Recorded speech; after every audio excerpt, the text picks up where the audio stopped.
right, let me take a phone call here. I think it's Pito or Tito or something. 1-866-YO-ROVER. Good morning.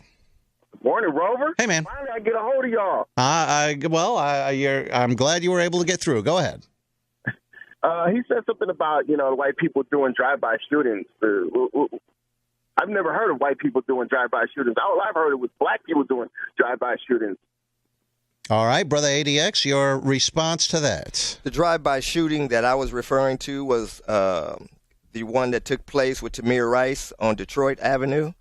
Oh, the about 2 years police. ago? The police did the shooting in that case. Exactly. Was that a drive-by, or you stopped the car? That was like a drive, almost like a drive-through. He never got out. Timothy Loman never got out the car. He rolled down the window. He saw a toy gun. He just shot the guy. And then that's not even police protocol. If someone has a weapon and they're on the street waving a gun around, that's not police protocol to pull right up on them. Big boy gets Louis Farrakhan. I get Brother ADX. Consider it a blessing, Rover. I'm here to wake you guys up. It is a stereotype for sure that black guys like larger white women. Not just, I wouldn't say larger.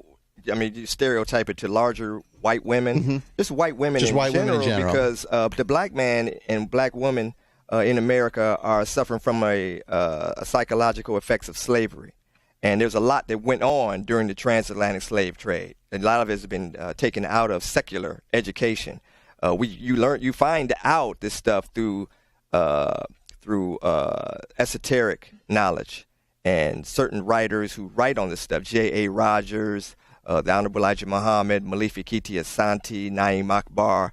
You need to go to some of these books. Chancellor Williams, Peter Ginsburg. These are writers who write the truth. But you don't see this stuff in textbooks. Explain to me in brief terms how the black man was programmed to like white women. Well, I mean, you have to understand that the black man was considered to be 3/5 of a human being, and when the white woman was on the plantation, if he ever looked at the white woman, mm-hmm. he would be flogged. Mm-hmm. He would be beaten mm-hmm. and even lynched for even looking at a white woman. So in other words, human nature is that you want what you can't have. Exactly. There's indoctrination. Then when he became a free man, he's like, ooh, those white chicks, now I can look at them. Right. I want those women. Right. This indoctrination had the black man actually looking down at the floor when in the presence of white people. Mm-hmm. So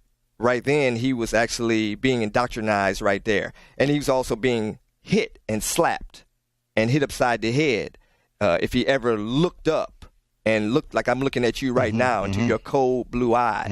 Mm-hmm. This would be taboo. My soulless blue eyes. Exactly. Right, this would be Are you looking problem. into the face of the white devil right now? Uh-huh. Of course. Uh-huh. But this was like I said, the psychological effects of slavery, mm-hmm. and the black man has been going through this, and he's still suffering from it today. Even though there hasn't been slavery for quite some time, they still like the white woman because of that. Yeah, right. It's still sort of taboo, but through integration of Martin Luther King, they said now you can have a white woman, black man. Now will you calm down now? And so now he can have a white woman now. Mm-hmm. And like I said in my rap song, the Kardashians is his last trick to sift us like wheat and let the beast take his pick. Mm-hmm. So we see. So the Kardashians I believe the same thing. They come right from the devil, straight from hell. Well, I believe that. Well, look at their lifestyle, and then, but the Honorable Elijah Muhammad teaches us